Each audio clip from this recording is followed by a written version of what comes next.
Well, on the new media show tonight, I've got a terrific guest. I've got as my co-host Mr. Mike Dell, who's a VP at Blubrry Podcasting, and Mike has his own podcast too.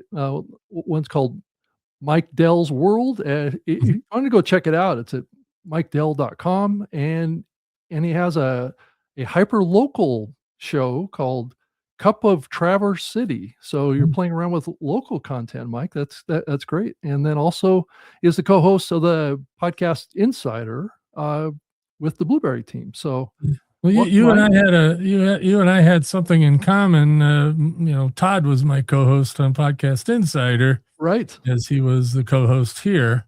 Yeah. So we've had to revamp that one a little bit, and now we got Mackenzie and Dave also co-hosting. So it's so we kind of have taken full circle on this to some degree. Todd leaving us kind of left a big hole in the podcasting space and with me, and then also with you and the Blubrry team and things like that. So he is sorely missed, and we will keep him in our thoughts and our memories as we go forward. And he's going to be honored at the Hall of Fame that's coming up too here at Podfest. So I'm excited for that. But today, Mike, I wanted to kind of do a little bit of a different episode here and to kind of dive into a topic that I keep hearing more and more people talk about.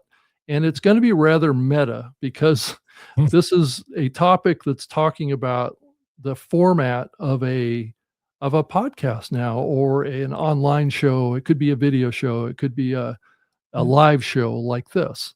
Like what we're doing. Right. Exactly.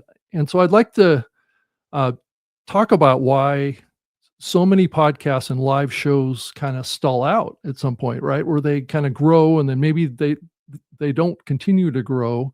And I think all of us, I'm sure that the Blubrry team is thinking about this too, is that, well, what are the things that have changed really in the expectations of the audience?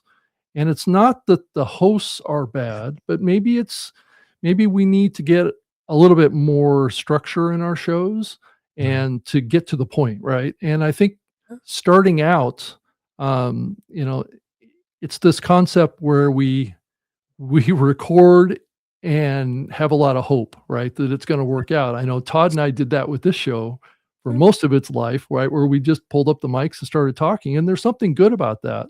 Oh yeah, that's a viable format. Well, it is, but in some ways, it creates a kind of a big variable experience for the listener, and instead, more and more people are talking about this concept of offering a hook, and be more design. And from that concept of design means you've got an idea, you've got a message, and you've got to deliver it, right? Is that something that resonates with you, Mike?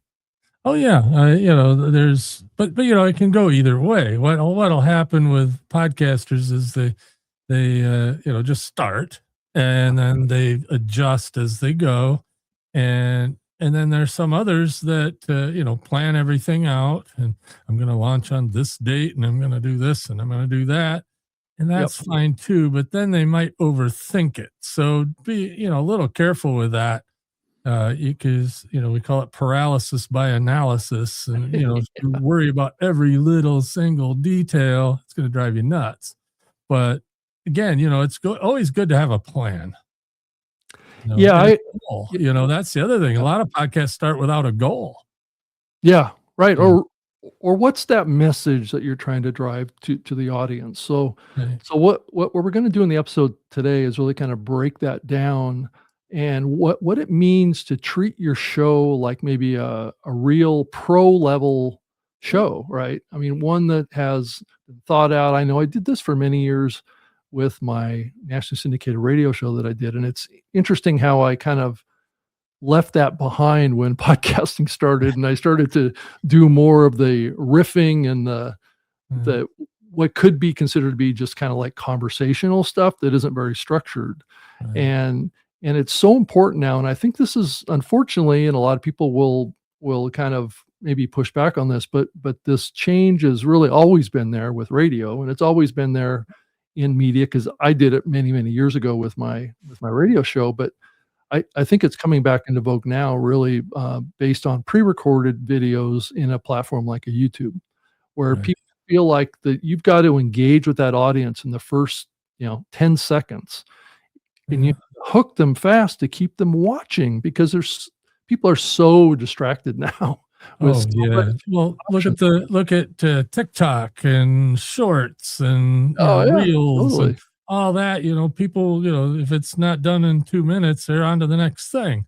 Right. And, you've gotta hook them a little bit, but also don't link bait either, that can be an issue. Well, yeah, and I Yeah. think that is a good point, Mike, that there is a lot of that going on, Oh, yeah. especially in YouTube these days, Oh, where for people sure. are, it's almost like the common experience now is to kind of go through a wall like on TikTok or on Yeah. YouTube or whatever, and it's almost like doom scrolling, right? So Yeah. you're basically trying to find the more extreme disaster Yeah. or Well, controversy, I'll get right? on YouTube Shorts sometimes, Yeah. and okay, where did that hour go? You know, Right. it's supposed to be a 2-minute video or a minute video or whatever it is now, and it's a time waster, but people are tuned to that kind of thing sometimes. Yeah, well, and I think more and more, it's gotta be extreme to stand out, Yeah. so but that's more of what the topic is. What we're trying to talk about today is, well, how do you structure a show that gives consistent value to the audience, right? And I mean, Right. structure that live program, whether it's live like this or it's recorded, I mean, Well, you this can is do it both. either way, right? Yeah, it's both, and really increasingly, that's what people are talking about now is that it needs to be probably both, and we'll talk a little bit about that further in the episode here, because what you're creating is a whole stack of content that you're gonna be able to repurpose potentially. Yeah. And, sorry to keep going on the short thing, but you could take your podcast video and also create shorts, Oh, yeah. salient points and all that. I mean, you could have the whole stack. Why not do everything if you can? And, time, it can be an issue too, though, with some creators. Yeah, but you do have to really kinda take the most valuable points or the most valuable parts Yeah. of it ideally, right? I think that there are a lot of people that just churn out everything, right? But Yeah. I'm not sure that all of it. I mean, I've seen it on my own channels on YouTube when I've done that, and there's huge variability between how many people view a particular short. Right. So some of them are really popular and other ones aren't. Yeah. So it's like anything else. We're in the content business and we have to play to that.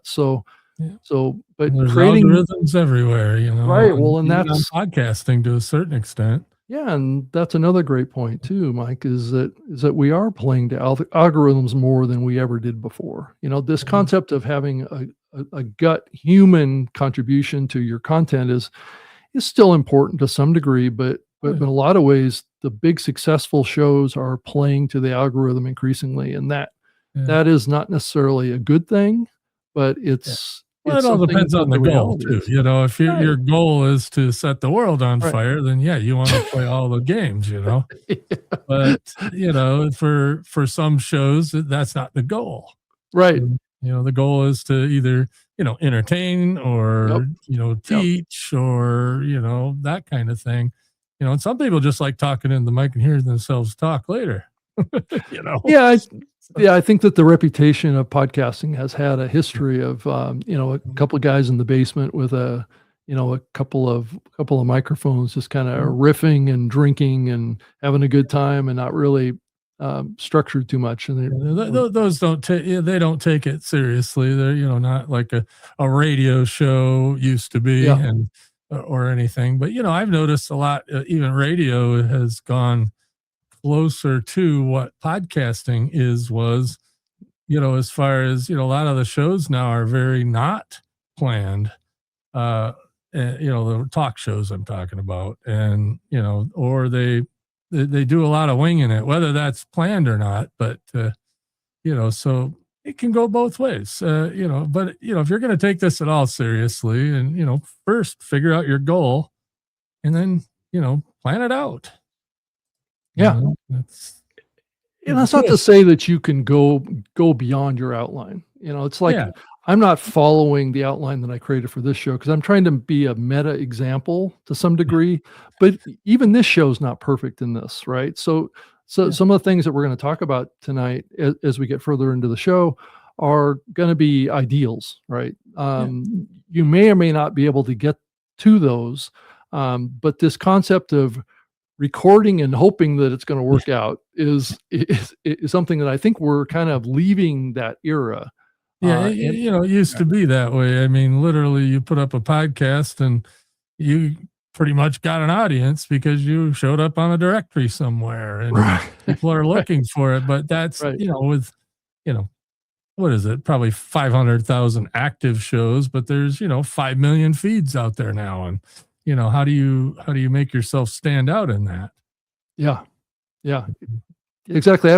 So I also wanted to mention that at the end of the episode, we're going to do a little bit of a Q&A. So if you want to post a question into your social channel that you're watching this on, I'll go through all of the questions towards the end of the show, and we will address your comments or your contributions, right? Because we definitely want to hear from you and your thoughts and your experiences on this path too, because I think it is a little bit of a shift in people's perceptions of podcasting. But if I look at the really upper echelons of the podcast medium, that's what I'm seeing happen all the time now. So that's the norm. What we're talking about tonight is really more the norm than the exception now. Right. So take that for what it is. It's still fun to come in and create a show, just click live and have a conversation. And you're certainly welcome to do that. I'm not saying that you're going to be shamed for just creating a chat show or something like that. I think it's just take it for what it's worth. It's, there's no such thing as the wrong way to do it. That's the beauty of podcasting. There's no particular rules. There's some standards and there's some best practices and all that stuff. But, as far as, you do you, but, if you want to take it a little more professionally and possibly grow it to a point where, where it's something bigger, you got to plan it out. It's just not going to work. Two brains, one microphone type show. There was a time, I guess, for a while, and this show was an example of it for many years, and I think a lot of people appreciated just the casual conversation but that's the past with this show was really a reflection of Todd's approach, which was to just create a conversation, not do a bunch of pre-planning, even though he did a fair amount of pre-planning with his Geek News Central show. So there's a little bit of a contradiction there. I think it was more about his time. And it just depends on what the show's for, again. Yeah, exactly. Goals. And how it fits into your life, right? And is it a big time drag for you? And I think that's the other big tension in the medium right now, is that when you intentionally design something for an experience, and you do it in a kind of a more professional way, I suppose, that does take a little extra time. And if you don't have the time to do that, but you still want a podcast, then that's where you get into this more casual approach.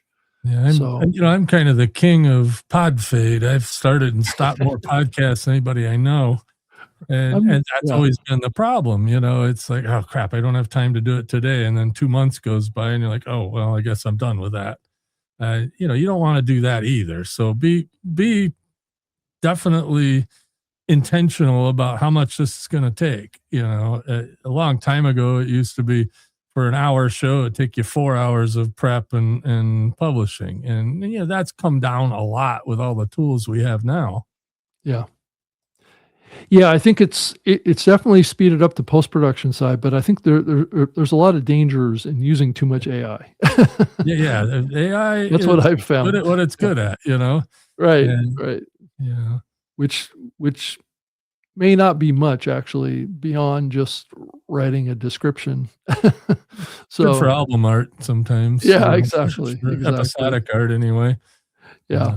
Yeah, because I find everything that comes out of the AI stuff, I hand edit everything pretty much, after it comes out, because it's never quite right, right? It's Yeah. never it Same here. doesn't always come out in my voice. It doesn't always use the Yeah. characterizations that I like to use. I mean, Well, it's you have really to edit it, you right, can't just, copy paste out of right. ChatGPT and expect it to sound right or whatever. So, you kind of do have to rewrite it, but you can also train it to write more like you, but Yeah, it takes time and effort. And, again, time sometimes is a problem. yeah. But but it is a little bit. I keep hearing this phrase out there. It says, about podcasting and live video are not dead per se as a medium, though there's Yeah. probably some people out there that think that um, the live stuff is too hard. It's too hard to build an audience and all that stuff. But I think the increasing perception is that low effort, unstructured, unmanaged shows are increasingly struggling. Yeah. So, Yeah, for because sure. people have elevated their expectations, as we have become the mainstream media now. I mean, Yeah. podcasting is now really leading in the media side now. I mean, all Right. these major media companies are chasing to catch up to what podcasting and online media is Yeah, we're doing. always talking with media companies, Yep. radio, cable channels, TV And they're trying to channels, that figure it kind of out, right? stuff. They wanna know how to do this podcasting thing, and Yeah. it's really Yeah. kind of what they're doing now on air, with a little bit of finesse to create a show. I mean, yeah, you don't want something that sounds like 10 minutes of content and 10 minutes of commercials and all that stuff. So you got to kind of Yeah. it can't be exactly like broadcasting, but it can be pretty close. Yeah. You know? Yeah. Yeah, it certainly can be, and I think that, that's what's going on right now is that there's a lot more pressure on podcasters now to elevate their game because, increasingly more professional productions are starting to capture the audience, right? Yeah. And because, let's call it what it is, for most of, our civilization's life, as far as in the modern era, Mhm. um, the mainstream legacy media really dominated the consumption. So there is a lot of humans out there that expect higher quality content, Right. for them to Uh, engage y- with. I kind of live on the tech side sometimes, and that could be as simple as getting a decent microphone and a decent interface, and just making sure you're a decent camera if you're doing video. uh don't get bottom of the shelf stuff, because people will not tolerate bad audio. They might even tolerate bad video, but bad audio is definitely a turnoff for people. Yeah. And some of these bigger shows, though, they also have an unfair advantage. They have a staff Yeah. that does a Well, lot of that's stuff, right. and That's true. whereas the indie podcasters, generally, they are the staff. Yeah. So, and that kind of throws, I mean, not that you couldn't do a great job by yourself, of all this stuff, but, it's a whole lot easier when you throw a lot of that stuff to other people. Yeah, then you become kind of a manager of people, right? Yeah, of course. I know for the many years that I've been involved in podcasting, it's always been kind of like a solo thing, right? Where, Yeah. the host, basically does everything. And Yeah. to some degree, that's the world that I still live in. Yeah. Yeah, And well, yeah, podcasting first started, there wasn't any big companies in it. There was, maybe NPR, I think, came in pretty early, but for the yeah, most part, it was, as I like to say, the guy sitting next to the water heater in the basement. right. It was independent, and some of those were really good. I mean, Yeah, so that doesn't matter if it's just you or you have a whole staff. You should still be able to do quality. And yeah, there's a bit of a learning curve on some of this stuff, so right, put the time in for that. In your planning, right. also plan. Hey, I need to learn how to edit. I need to learn how to get good audio. I need Yeah, to figure out my yeah, lighting and all that. And I haven't really done that very well here because I don't do a lot of video, but not bad. yeah. Well, let's talk about some of the characteristics of what would be considered to be a kind of like a pro level show. One that, I mean, if you have the intent of starting a show, Yeah. and you want to make money from it and you want it to grow, these are some characteristics that you probably need to think about, right? So when you start the show, and to some degree we did this at the beginning of the show too, we kind of teased the idea of what the show was about. And then what I plan on doing is keeping kind of a consistent format here, Yeah. and trying to identify what problem that we're trying to solve. And I think that the problem tonight that we're trying to solve is helping people understand that there needs to be probably a meeting of the minds between the expectations that you have for your show and the amount of effort that go into it, right? Yeah. So it's really getting clear on what your goals are is really key to it too. And if your goals are that you want to monetize and you want to consistently grow, well, then you have to start thinking about formatting your show in a way that caters to the increasing expectations of audience now, and understanding who your audience is, and know who you're speaking to and what their needs are. And on the outline here, you got reason for existing. Well, that's your goal. Again, if your goal is to talk on the microphone, well, that's one thing. But if you really want to grow a show, you got to put some pre-planning into it. Know what it's going to take time-wise. Now it'll get faster as you get better at it. So it'll get easier. It'll get easier. I did this for about 7 years with my nationally syndicated radio show, where I had a consistent format that I stuck to every single week. So all I had to do was kind of like fill in those slots with content, right? And so the audience knew every week what they were going to get. And in some ways, that's really the bigger picture of this, is that whatever you do, you probably, it's helpful to be consistent about it. And so when a person follows your show or wants to engage with you, that they know what they're going to get when they listen, right? And they also build you into their schedule. Right, of course. And with podcasting delivered via RSS, then they don't have to listen to it when you're doing it. But if you're doing a live, you say, hey, every Wednesday night at 6 p.m. Eastern time, I'm going to do a show, and people will build that into their schedule. Yeah, that's right. And it becomes like appointment viewing of sorts. I think the mainstream media did this for many years with their like Thursday night comedies and things like that, where people, it was like tune in Thursdays, for a good laugh kind of thing. So TiVo ruined that, but right, because you could always have it on replay too.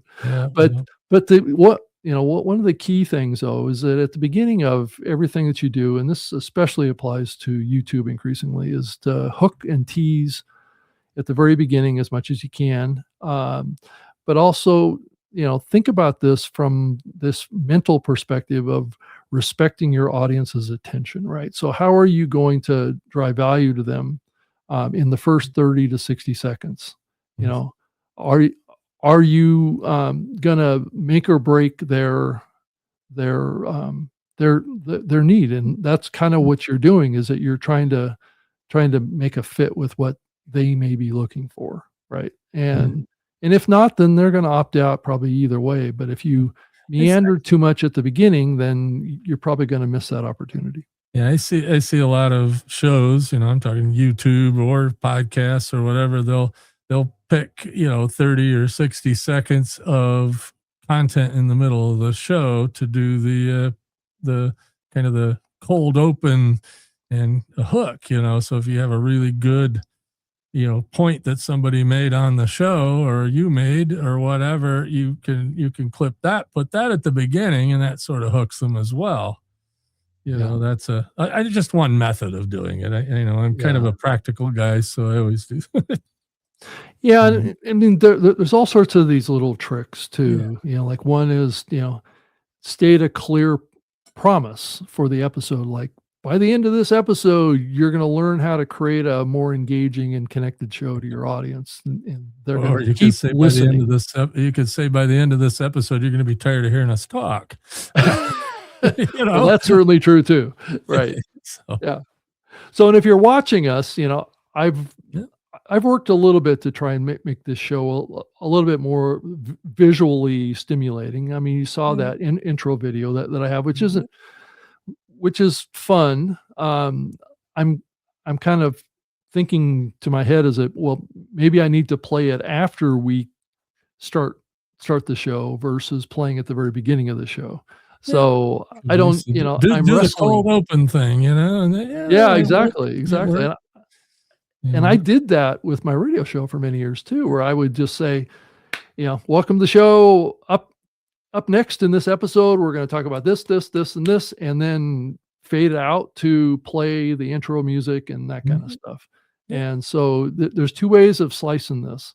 You can do it up front. You can do your audio intro with some voiceover at the beginning. That may or may not work. So what you have to do is you have to get in the analytics and you have to look at, well, Yeah. And then what was the drop off rate at the beginning of the show, right? Yeah. right, right, yeah, that, the one of the shows I do, we have pretty much an ending segment that is, 2 or 3 minutes of exactly the same thing every week. When Yeah. that starts to play, you can see it drop right off. Yeah, right. Because they know we're quitting. The new listeners will listen through it, but old listeners like, yeah, we've heard this before, and hit Yeah. next. Yeah. There's nothing wrong with that. Who cares if they drop off? Something like that. But again, you want them to go to the end, Yeah. if Well, and possible. I think it's a matter of kind of playing around with it too, because there's a bunch of different ways you can go about this. But trying to get disciplined at the very beginning of the show is the Yeah. key. It's that hook, right? Yeah, And just you get set the that tone out. for the whole episode. That Right. way, Right. And I have a hard time doing that. I mean, I did it Mhm. for a long time prior to doing the new media show. And I did it for my Speaker Live show for many years where I would tease up front. Mhm. But I think doing the new media show over the years with Todd, I kind of got out of that practice. Yeah. So, And like so I I'm trying to said, get back into it there's a again. place for that. Sometimes it's Yeah. fun. It just depends Yeah. on the goal of the show. Again, Right. Right. like I keep going back to goals, but so many podcasters, they don't really make a goal. And if you don't Yeah. plan that out, Yeah. I you're think kind of you're right. lost on the rest of it. But yeah, I like the idea of get in there and make them want to stay for what you got coming up. Yeah. Yeah. And it's okay to be a little entertaining. I know some shows have a big personality and they have, hosts that are um, uh, very good at, hooking people with kind of unique gestures and commenting. And that's where the talent comes into play here. And Yeah. each one of us has our own kind of abilities, right, to do certain things. And A lot of like I said, we play podcasters to call those strengths. themselves talent, but that would be in air quotes. Talent is in the eyes of the viewer, right? Yeah. Yeah, yeah. So, you don't have to be perfect at it. That's the whole other thing. A lot of podcast audiences, they're okay if it isn't perfectly polished, but Yeah. Well, it doesn't have to be. you want to, stick Right. to a format that works for your audience, and don't be afraid to change it up too. If you're doing a show in segments, and one segment everybody drops off for, and you're like, well, that's not a good one, so you dump that Yeah. segment and put something else in there, or be flexible. Yeah, and in this next point, sharpen your key points and angles, not just your topics. So Yeah. this really gets into trying to drive, a change message of sorts. Like an example, the mistake killing 80% of your marketing Yeah. is just an example of it, right? I mean, Yeah. what is that thing that you're going to get from the show that's Mhm. going to help you not kill 80% of your marketing? Mhm. I remember one show. Sorry, I'm off on a tangent here, but I remember one show. The guy'd flip on the microphone. He'd say, "Well, I don't really know what I'm going to talk about today, but welcome to the show." Like, what? Yeah, right. I'm just here. I showed up. Hopefully you showed up and you don't have very high expectations of me. Or we talk business. Okay, Right. what business? Yeah. Yeah. Or let's talk marketing. There Yeah. you go. Yeah. So, we, we do that with our Podcast Insider show. We always have a tease at the beginning where, we say, That's this is true. what this episode's going to be about. We'll tell you about this or whatever, and, that's Yeah. something that definitely, if someone, oh, I already know that, and they leave. Well, oh well, sorry, but at least they know what they're going to get. Right. And Yeah, I mean, even if you do these things, there's no guarantee that it's gonna work, right? sure. So you have to this is where it gets back to, trying to understand who your audience is and try and Mhm, understand why they are watching your show. What are they trying to get from the show? mhm. And also, especially with live shows like this one, Yeah, I was trying to work hard to make the metadata for this show, very applicable to what I was gonna talk about the show and tell a story, right? So sure. that's the other thing too. So, especially on YouTube, that thumbnail tells the beginning of the story, and then your Mhm, description or your title kinda completes that picture, right, of what they're gonna get if they watch. So that's what I tried to do with this episode, and I'm gonna try and do it with every episode going forward. That's not to yeah, say I'm not gonna have episodes where it'll just be 2 guys getting together talking yeah, about podcasting and where we are today. Because I think I still wanna do some episodes that talk about kind of breaking news in the industry, right? Or sure. I'll bring on someone that's with a company that's doing something cool in the medium Yeah, or something new. So I'm going to shake it up a little bit, but this concept of trying to drill into some value points is where I'm trying to go with this, mhm, and to tackle that specific question or that specific problem that people are having.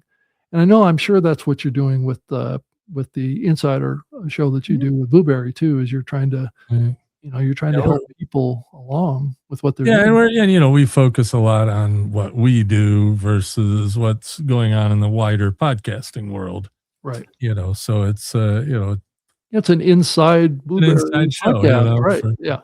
for the So you would company. Yeah. expect that, right. Yeah, so if you were tuning into the Inside Blueberry podcast, you're probably gonna get an inside view into Blueberry, right, Yeah. with a sprinkling of industry information. I Yeah, and we I would definitely expect. we did an episode earlier today, and it was about niche and hyper local podcasting. That is more of kind of an industry thing right now. Yeah, it is a hot thing right now. A lot of You people know, talking about that. Yeah, so and that'll that be plays into fun. the radio industry too. Yeah, I think the radio industry is all excited about that. yeah. Well, look at what Adam Curry's doing with his new app. Is that's exactly Pod what he's doing. Is it's hyper local. His Podcaster, right, is yeah, what he's doing, yeah. and you're not going to get, I'm in a town of 15,000 people, and I'm doing a show about Traverse City, this little Right. town, and I don't expect to set the world on fire on that, but I'm getting more interaction from that show just 2 weeks in than I ever got on any of the other shows I've ever done. Yeah, so how are you marketing that show, Mike? I Word of mean, mouth. it's Word of just a word of mouth. mouth. Well, I guess that's always been how podcasting Yeah. has grown, is by You know, word of I, mouth, right? and sorry to get into this, but it's 5 minutes every morning. It's a little, hey, what's going on today? What the weather's doing? Blah blah blah, whatever. Yeah, And then I do an interview on the weekend. So I actually pack up my backpack and go somewhere and do an interview with somebody. yep, And I had an interview this last weekend that resonated a lot with the aviation community, and I got a ton of new listeners from the aviation community because of it. The guest really yeah, promoted it locally here in the yeah, aviation community, and that's how it's going to grow. I don't yeah. expect I don't expect to make a ton of money on it or anything, but Right. it's just something I wanted to do. I'm sure that the radio industry doesn't wanna hear that. Yeah. They're not Well, gonna make a lot of money on it, yeah, right? well, I don't expect to make a lot of money on it, but, Yeah, they do for the morning shows. I'm yeah, on radio still periodically. I do, I do the local rock stations morning show. I'll do, news for them when their news guy is on vacation, so it's not something I do very often. And, that show's killing it, as far as local radio. yeah, It's yeah. a whole different genre than this. Anyway, sorry, we got off onto a tangent again. Yeah. Um, Yeah. the other key point is that, what you're doing is you're designing for a couple different audiences here.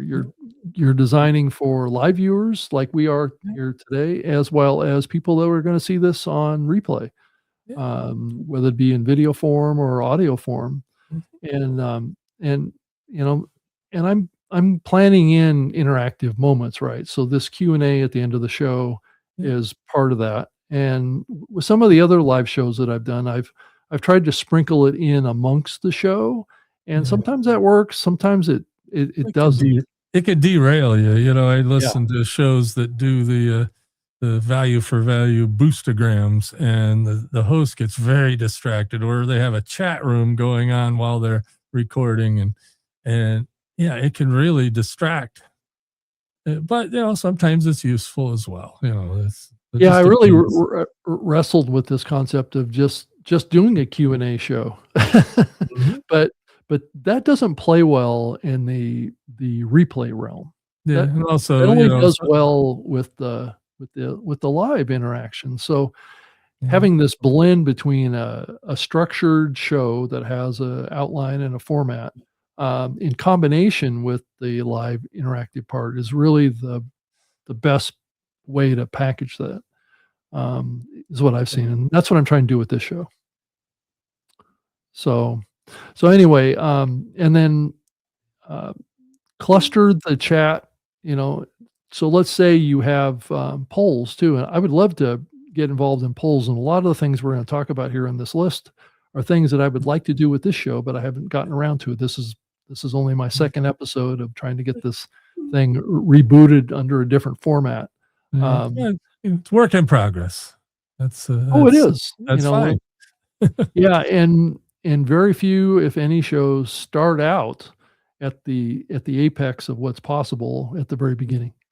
Right, yeah, you get a little bit of an unfair advantage that way, and, we were able to resurrect the feeds and a site that's similar to what you had before, and Yeah. that's been a good thing. So, people that were used to tuning into this, I'm sure a certain subset still do. Yeah. So, Well, I hope so. I hope that the changes that I made to it don't take away from what the idea behind this show was to help people have a inside glimpse into what the what's going on with the medium, and I think this topic is a reflection of what's going on with the medium today right. and how things are changing. You know, I don't know what you think about all that, but yeah, things are always changing, aren't they? Oh, yeah, it's a completely different vibe than it was 10 years ago, and especially Yeah, 20 years ago.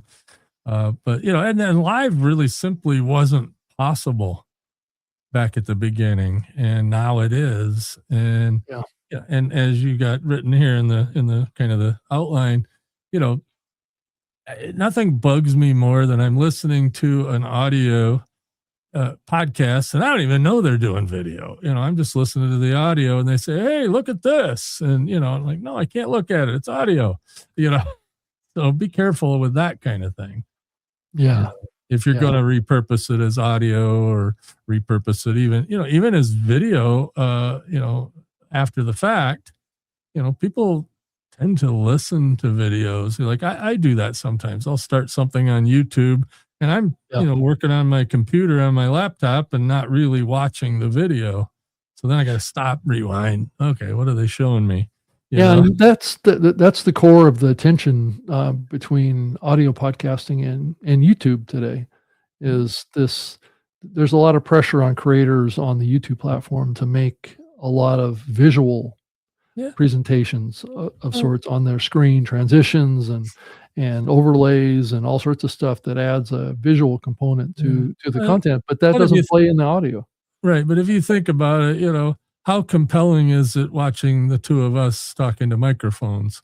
You know, so the video component of this, Yeah, I it's mean, that's nice to about as much. have, Right, and you right, get more distribution that way, but they don't need to watch every millisecond of this to catch everything.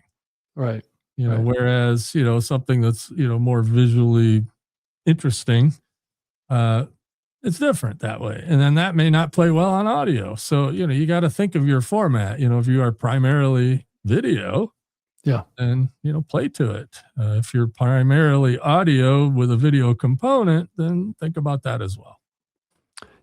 Yeah. And if you want to have more of a, an audience participation in your show, you kind of have to use catchphrases or whatever that will tell them, it's like, go ahead and post your comment and I will get to it at the end of the show.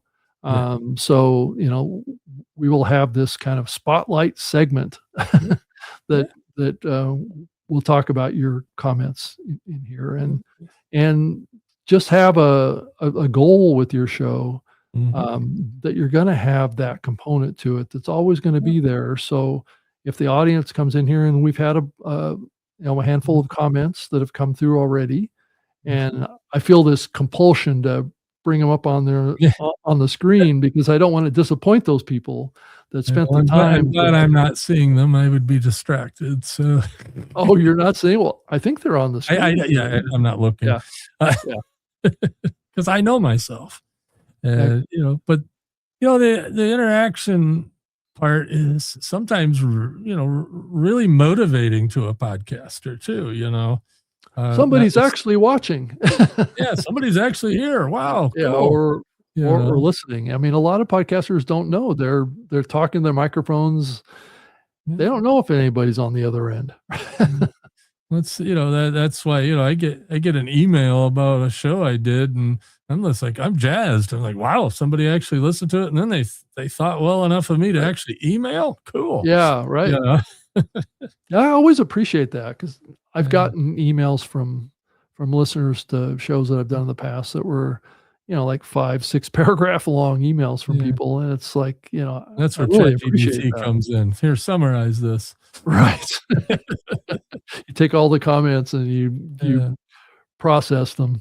But I mean, it's hard sometimes to be able to cover them on the show. I mean, I've had to take a certain comment that I've gotten into the show and cover it like in a mailbag segment. And I would typically just take a part of it and say, well, this is the most interesting part of what the person commented on. So at least I acknowledge the fact that I read the comment, I comprehended it. It was great. And I even commented on it. And I think that's important to do. But, when you're doing this with a live video and considering the replay side and the audio podcast, you really have to think about the fact that you're doing 3 different versions of the show. I mean, really at the end of the day, and that's not easy to do. I mean, I've been hammering this nail for many years now, and I still don't feel like I have a good, perfect kind of fit for it. Right. Well, nobody's perfect. And, you don't have to be. That's the thing, again, people get better at this stuff. Todd always used to say that, he got a lot better as an audio podcaster when he did live, because, he did live video. And that's because you got to be a little bit more on the ball and not say anything stupid. Or try not to. Sometimes the stupid things are fun, but they just come. Keep them to a minimum, Yeah, exactly. So I guess at the end of the day, what we're really talking about here is just being really clear with your hooks and the value equation that you're trying to bring, and work hard to figure out ways that you can level up your production. Without losing the authenticity of the show. Right. And your ability to present it in a coherent way. Your audio needs to be clean. Ideally, I mean, the last week's episode with Rob Walsh, my microphone was not even connected, so my audio was coming from my camera, and that didn't sound very good. I was able to fix it in post-production. You can, there's certain little tech glitches, and that's sometimes half the fun of it. It's still really frustrating. Mike. His age will drive you up the wall, but looking back at it, that memorial episode we did, a couple episodes ago here, you had a lot of examples of Todd, having tech glitches, and that was kind of cool thing about the show, Yeah, and yeah, shows I've done with him, same thing, not him. Sometimes it was me, yeah, of and course, if right. you're live, that's one thing, but if you're, not live, then you can, let the four-letter Yeah, words fly and it's rather comical later on. But yeah. So really the takeaway, I mean, to some degree, and also, thinking about the video side too. So if you're doing video like we are here too, keep it as simple as possible to some degree. Now, granted, a platform like a StreamYard can make things rather complex. they This can, they can. this platform that I'm using to do the show, the StreamYard platform, has a lot of bells and whistles. It's capable of having all sorts of overlays, having all sorts of, I can pull up a screen share, like I can show Mike's website here on the screen, Yeah. and it has, I can bring in, like the website address for the new media show up on the screen, and it'll have a countdown clock that will, after 10 seconds, it'll take it down for me. I don't have to do that now. And then When I Mike's, worked in TV, we had that sort of thing where, yeah. you could put the bug of the station or the network in the corner there, and it would time out. And, I forget, we think we called it the name dropper. Yeah, so it's great to have this kinda capabilities in a platform, but it can be a little distracting from Yeah. doing good content, and Mm. that that's what I remember about my nationally syndicated radio show that I did, was that I had my outline and my script of sorts right in front of me, and I didn't have to worry about the camera. I didn't have to be worried about that. I have to be looking up at the Yeah. camera or looking at the audience while I'm trying to do a show that's structured. My eyes were pretty much glued to the paper as that I was doing the show, and I was able to really follow it. Right. That's the good thing about audio. You don't have to worry about a camera. But Yeah. again, if you're gonna do all the stuff, you got to do the video and the live and Right. all that, and that there's nothing wrong with that. Again, some people bristle at the idea of doing video. Don't do video. I mean, Right. it's Well, not. yeah, I keep hearing, and I heard Tom Webster say this on his content briefing that he gave today, Mhm. about, some research that came out, and it was like he has this thought that one of the reasons why women aren't doing a lot of video podcasts as far as hosts Yeah, is because it's harder for them, right? That they yeah, have to put on makeup and they have to do all this kind of stuff, mhm, and that gets in the way of them, getting involved in the video side. yeah. So I just thought it was interesting. I heard a lot of talk like that in the Well, early years of and there's a podcasting. little bit of a creep factor out there too for some Well, women. yeah, And, yeah, that's I yep, know somebody that does audio, and she will not even have her picture anywhere online if she can help yeah. it. Well, that's that's fair to be concerned about that, I think. So, and I think that, it's ideal to have a less cluttered background. I know I'm probably not a great example of that either. If you look Me behind me, either. I've got a lot of stuff on my shelves. I should probably clean it off and just have like one Yeah. thing there or something like that.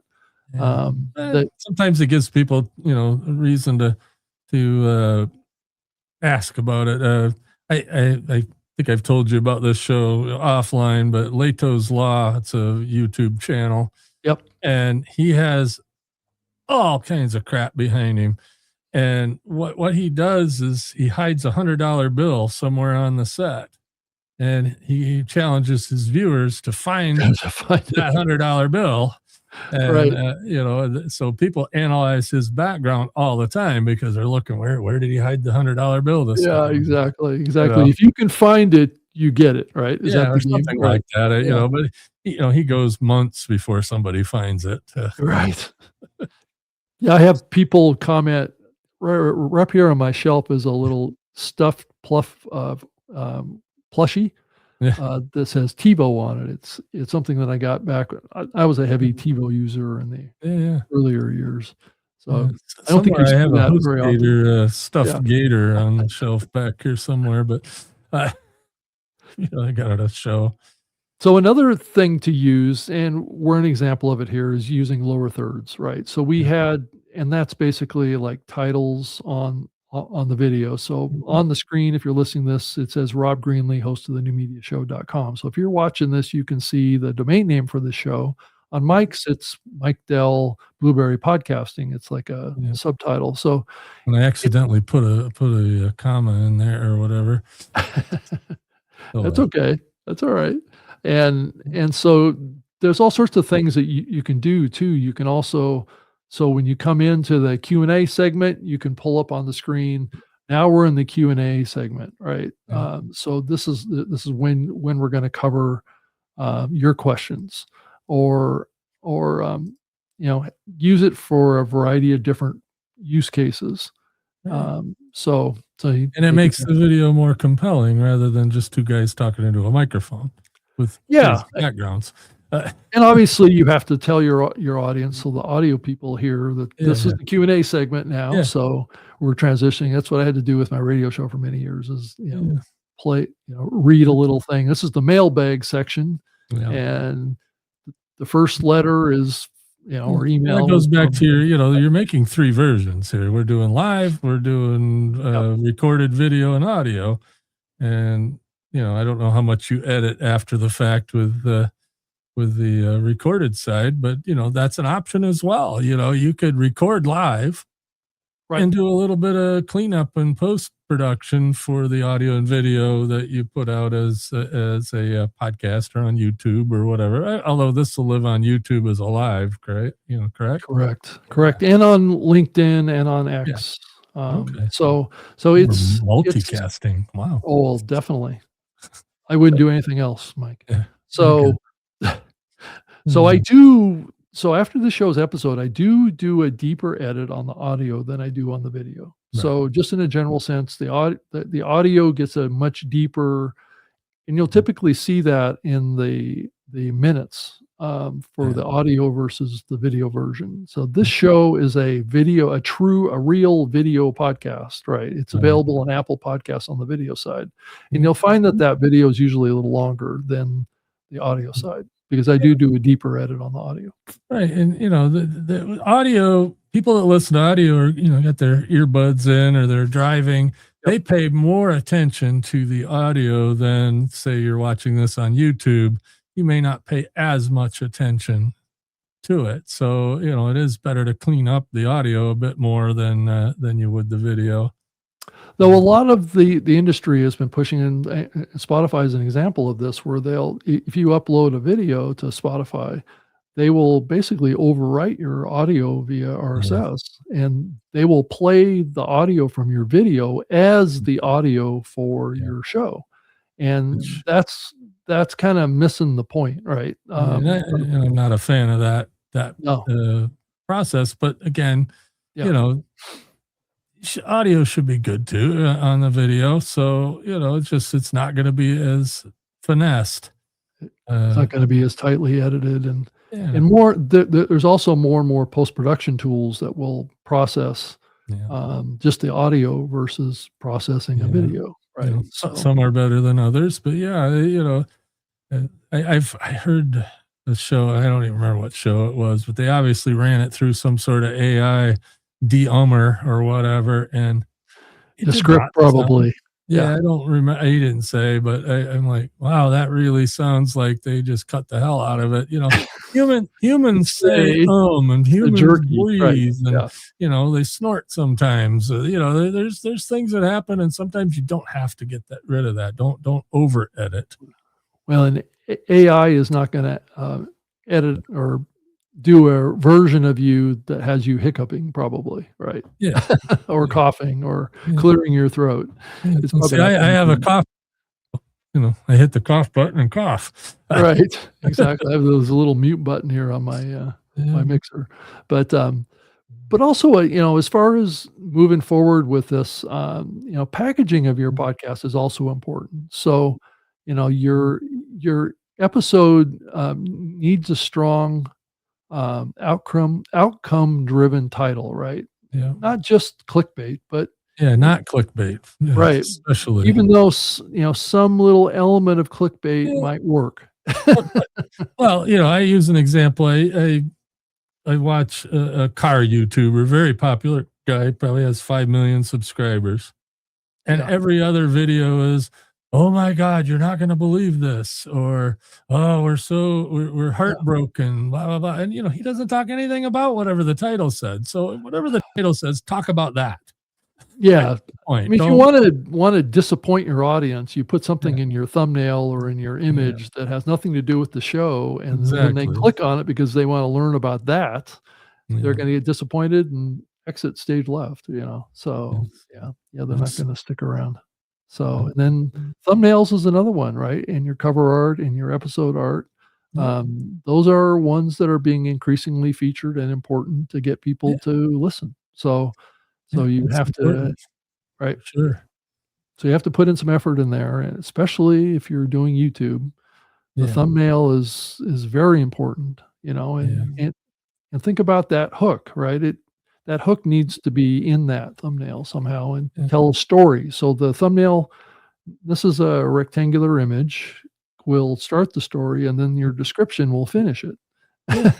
And the on YouTube, I don't know as titles of the episode are as important as that. I think that they are important because they show but right there with the Right. thumbnail, right? But like I said, if it's in the image, that's generally Yeah. where people look for information about what that video is about. That's the first place they look. I agree. Yeah. And then the title might also convey some stuff, and it's good for the search engine. Right. YouTube's the second largest search engine out there, so play to it.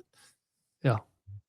And there's another aspect of this too that's interesting too, is that, a live show can come across as kind of like very interactive and spontaneous and all this kind of stuff like that.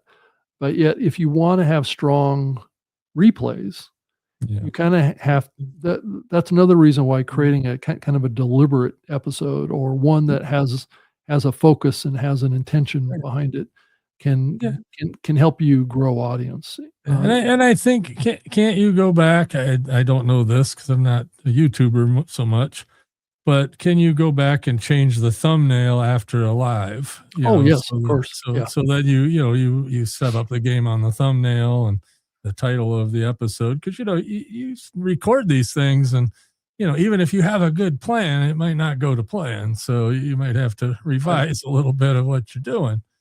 Right, and you can go in and change the description, you can change the title, you can actually even edit the video. So, I mean, if you want to cut out, let's say you put out an episode that has a segment at the very beginning of the show where you and your co-host kind of meander on topics and don't get to the focus, right? That never You happens. can go in and cut that out if you want. That never happens. That never happens, right?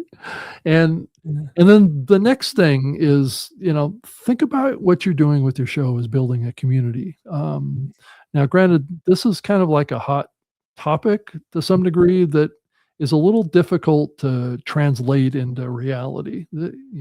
Thinking about your show from a community standpoint is really kind of like a next level thing, right?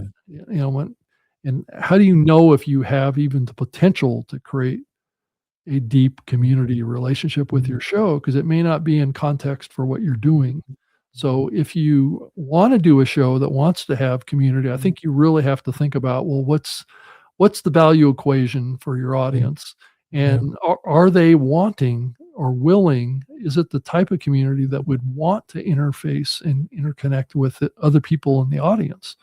Because a big part of community is not a community between you, the host, and the audience. It's oftentimes the most compelling part is the audience connection. Interact with each other. Right. And what here, I got to say my pet peeve. Okay, go for it. Email lists. Email lists are awesome.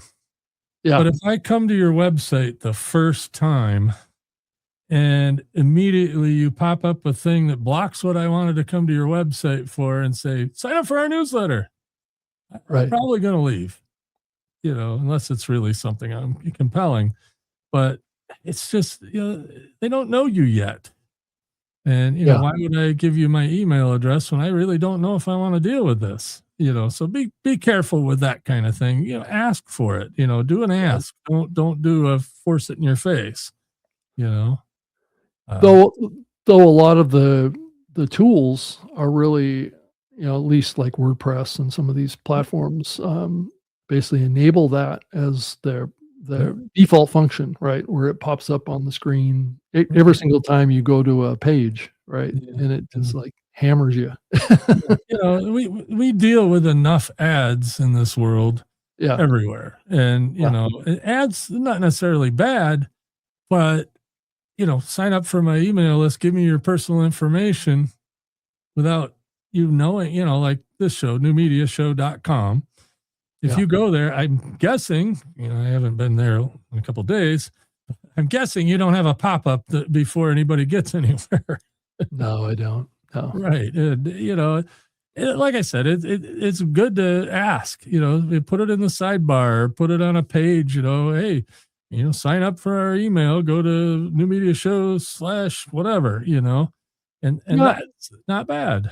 yeah. I mean, that's what I want to add to it is the Yeah. ability to sign up like that. And then, Yeah.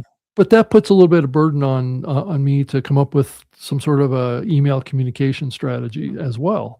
Yeah. So is there value in that? Sure. And And then doing those a type of things. newsletter is no easier than doing a podcast, you know?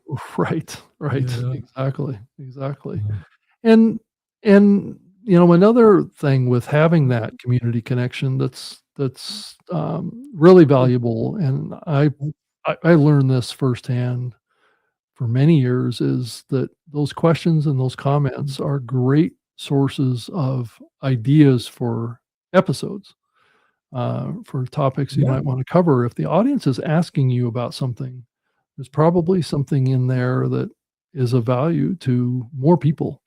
Yeah, I had that happen recently, Right. one of my listeners on my main show said, "Hey, you never talk about this subject." And I said, "Oh, that's a good idea." So a couple episodes later, I talked about that subject, and that was Yeah. good.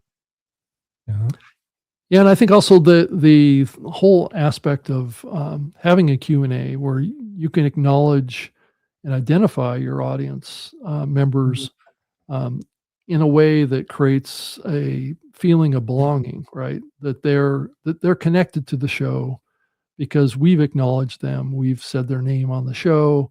That's why talk radio has worked so well over the years, is that people, those devout viewers or listeners, feel like they have a connection to the host, and the host knows who they are, and they're more likely to come back.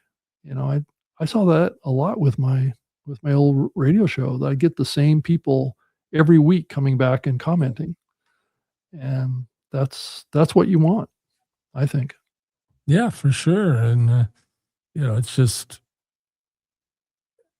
I don't know, like I call out I call out members that people that email me. I'll call them out on the show, and there's nothing better than hearing your own name on a show, that you listen to. Yeah, Uh, that whole value for value boostergram thing. That was kind of the funny thing about it. You're more apt to do that because the host generally will acknowledge you, and that shows that there, to other audience members, that shows that you're communicative to your audience. And and I'm not saying that's the best way of doing that. We get comments on Facebook for these lives, and probably on X, and I don't know anything about LinkedIn, but I didn't even know you could go live on LinkedIn. So cool. yeah, yeah. I've been going live on LinkedIn for a few years now, so Yeah. it's been. I mean, it gets a certain amount of, and then Facebook, all these platforms get a certain amount of views, right? Yeah. So they're worth it to do. It's really easy to send them there. X, Mhm. YouTube, LinkedIn, and Facebook. Yeah. And then you go in and you share those episodes across, other tools, because the New Media Show has a Facebook group, and so I stream into my channel or Mhm. my account, and then I share it over to that group. Sure. Um, That's another way of doing it, and yeah, if you're in a community on Facebook and it's okay with the owner or the, admin of that community, say, do you mind if I yeah, share the show here, where it's yep, appropriate. yep, You know? exactly. And another pro tip here. Right.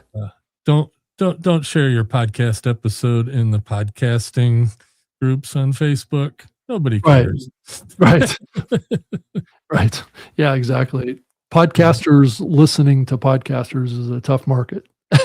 Exactly. Hence this show. It is. Well, there a lot of shows. This is super niche, and Super duper niche. Yeah, right. And there's nothing wrong with that. And we've new media shows always had quite the following, so that's great. And other shows in the genre. But again, you're not going to set the world on fire. This is a niche. No, it's right.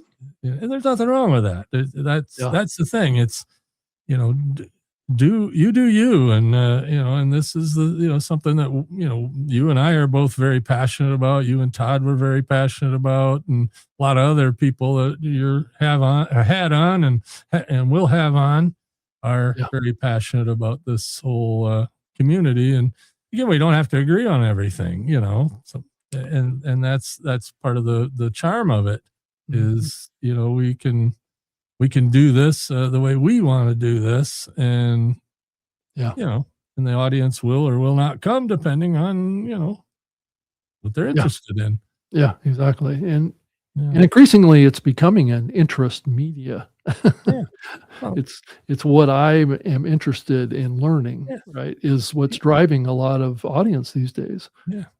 And that's the thing with podcasting as well. You don't even have to be the expert on the subject you're podcasting about, but by the time you've done 100 episodes and get an audience and some interaction, you're going to be the expert because your audience will teach you. Right, that's true.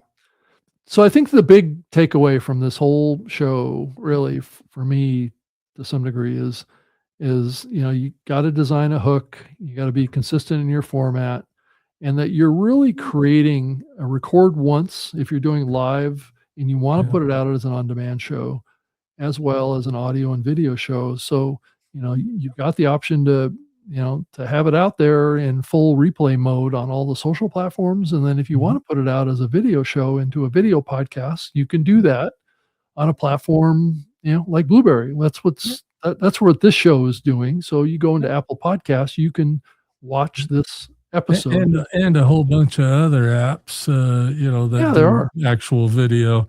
It's not as popular as audio as far as in the apps, but correct. There's a growing number of new apps coming out that do feature video, and some of them have it in such a way that you can watch the video and then switch to audio and switch back, and they kind of stay in sync. So that's kind of cool. Spotify actually does that. That's one of the cool things they do. But and then just this past week, Mike, I went in and reset the alternative enclosure tag for each of the RSS feeds that are in Apple. So the audio feed has also the video link in it too, in addition to the audio link, and the audio link has the video link in it too. So and some apps surface that. Not everybody, but all of the big platforms don't embrace it, but you have to start somewhere. Yet. Well, hopefully Apple's been adding new things. They added chapters here recently, or they're adding it with the next version. And, that's something that would have never happened, prior to this, podcast 2.0 stuff. And it's really great to see them slowly implementing these things. Now they're implementing it their own way, which is cool. That's their prerogative, and other app developers do as well. So, Mike, let's try and wrap this up and go into our Q&A segment here. Sounds good. We can address a few questions that have come in. I mean, some of them were comments that were pretty early in the show, like I'm not sure what the name is on this one. It's a hi, hello.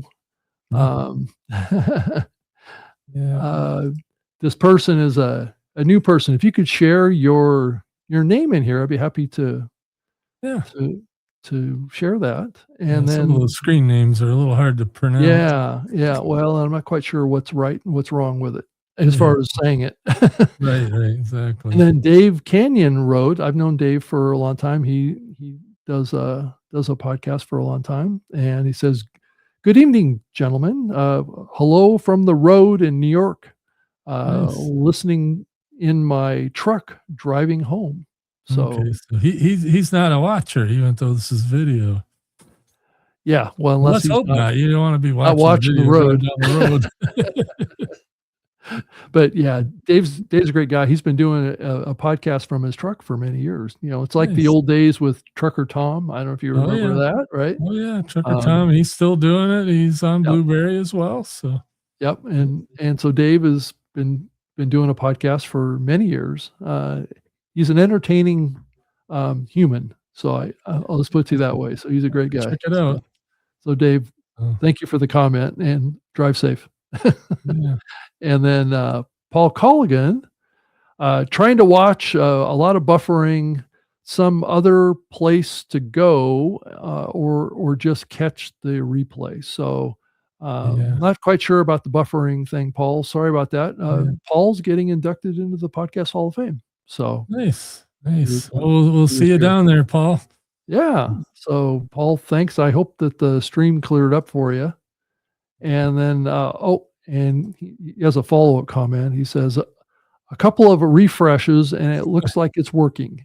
Yeah. Well, it could be his internet connection too. Fair Sometimes enough. Yeah. that goes sideways without us knowing Yeah. why. Yeah. And the last comment from him is,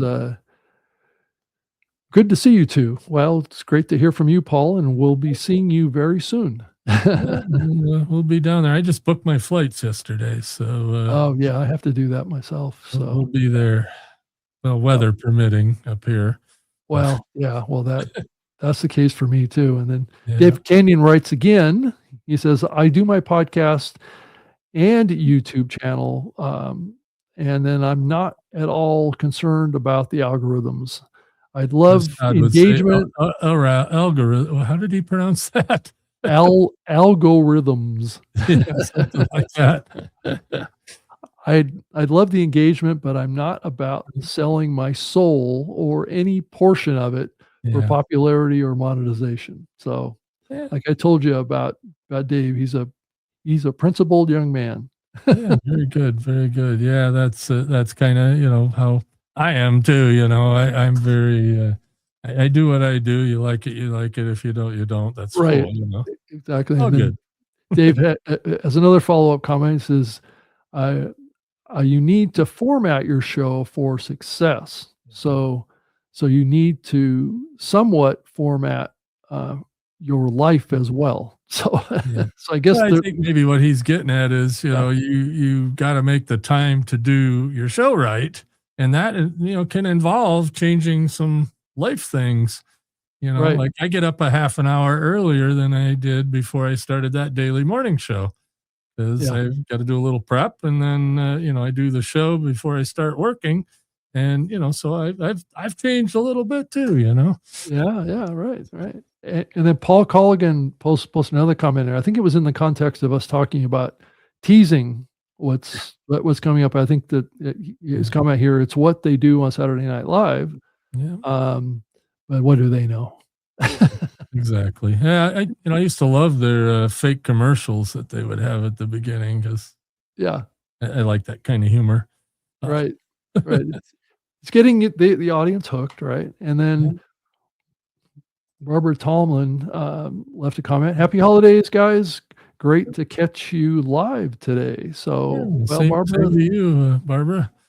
thank you for tuning in. So, and then and the other post that we had in here is, how are you? Well, we're doing great. Thank you so much. So, well, Mike, thank you so much for joining me tonight. It was a great chat about it was good, podcasting. and, I'll be happy to do it whenever. So just let me know. Fair enough. Yeah, I'm going to be back every Wednesday at 6 p.m. Unless it's getting close to Christmas, then I may not. So we'll see. No more 3 p.m. Huh?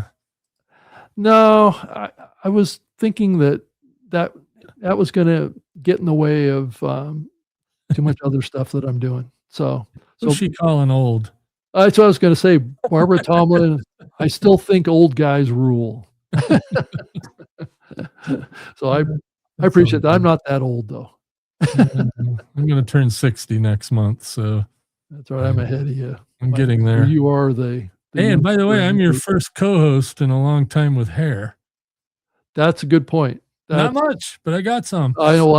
I'm in the same boat with that. So we own it, Barbara, that we're older guys from the medium that are being slowly replaced by the younger generation. I am super encouraged though. When I go to a conference now, I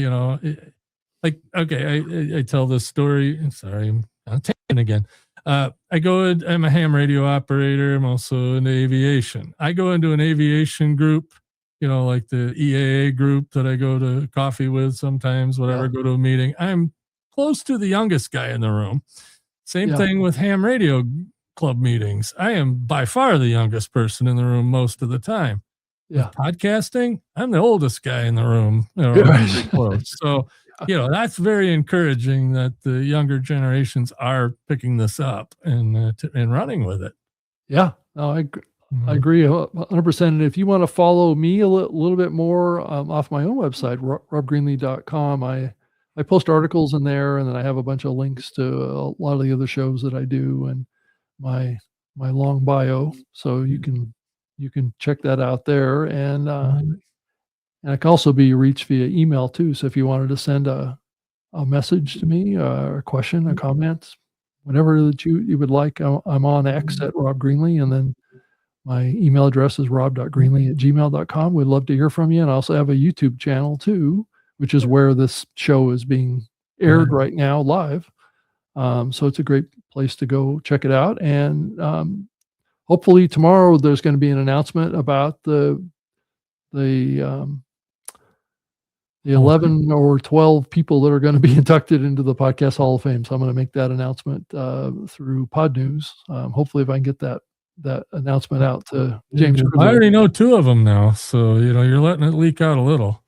Well, yeah, and the Podfest folks have been pushing out leaks on it too. So yeah. I'm waiting for one guy to say yes or no. So hopefully that'll come through here soon. So anyway, so of course you can find me at Blubrry or MikeDell.com. Yeah, so I'm on X, MG Dell, Facebook, whatever, all that good stuff. So when is your Insider podcast? So are you doing that live too? No, we're not doing them live anymore. We did for a while. We're just doing them recorded, and they come out every Monday. It's podcastinsider.com. Got it. Which actually redirects to a page on Blubrry, and there's a lot of other information in there, like we do blog posts and whatnot in there, mostly Blubrry related, but awesome. I want to make this a big pitch, but right. It is what it is. Well, thank you for all the comments today. It looks like maybe we got a few more ones in here. It says here, Daphne wrote here. Let me see if I, let's see here. Barbara writes this Barbara Tomlin again. I need a defined time to put on my calendar. I'm older than both of you. So, and then Daphne looks like Shepherd, right? I want to host a podcast someday. Well, Daphne, jump in. Yeah, talk to either one of us. We'll get you going. Yeah. Right. Yeah, and you also have another email address, rob@newmediashow.com. That's not working. True. That's true. I have one, Mike at newmediashow.com, which is forwards. Well, Daphne writes, thank you, gentlemen. And I appreciate you watching. Yeah. Daphne, thank you so much. It's a pleasure. It's a little out of my comfort zone doing live, but hey, I'll get used to it. Yeah. It just takes time to get used to it. And it looks like Dave Canyon writes here, great show, guys. Happy holidays and be safe and well. And Barbara Tomlin writes again here, Oh my, do you still log into X daily? I'm about to give up my premium account. Yeah. Notifications and visibility have been so disappointing. So, Yeah, there's yeah, not much interaction I've noticed too on X. There's, unless you say something political and then, oh boy, you get hammered. But, yeah, if you're just, you know, putting up cat pictures and links to your podcast, right. that's your mileage may vary. Just depends, where your audience is. Yeah, Uh, I've been on Twitter, X since 2007, so it yeah, was me too. I guess it's just a habit, right? Yeah. So, to stay on there I always and post stuff over there, and right, sometimes it's interesting to kind of doom scroll on it when you got other things yeah, going on. and Barbara Tomlin writes, "I sure miss Todd." Yeah, Yeah, so do yeah, we do for too. sure. Yeah, Especially at Blubrry, he had his hands in pretty much everything. So we're having to learn stuff we didn't have to do before, and that's not a bad thing, but it's yeah, it's terrible too that he's bad. not here. That's the problem. I mean, would have been nicer Right. if he said he was going to retire and go sit on the beach in Hawaii, but didn't work out that way. No, I didn't. Yeah. So so well, Mike, thank you for your time tonight, and thank you out there, for watching us or listening to us here in this episode. I'll be back, next Wednesday at, 6 p.m. Eastern, 3 p.m. Pacific, for another live episode of the New Media Show. I don't have my guests to announce quite yet, so, I was going um, to ask. it's gonna be it's gonna be hopefully, it'll be an interesting one. Yeah, So as though I hope every guest is. yeah, we try. We try. Of course, right, exactly. All right, well, thank everybody for being here tonight. I appreciate it, and, have a great rest of your evening, or if you see this tomorrow in the RSS feed, follow us there on whatever platform that you're watching us on. Yeah. You Should know, be in all of them by now.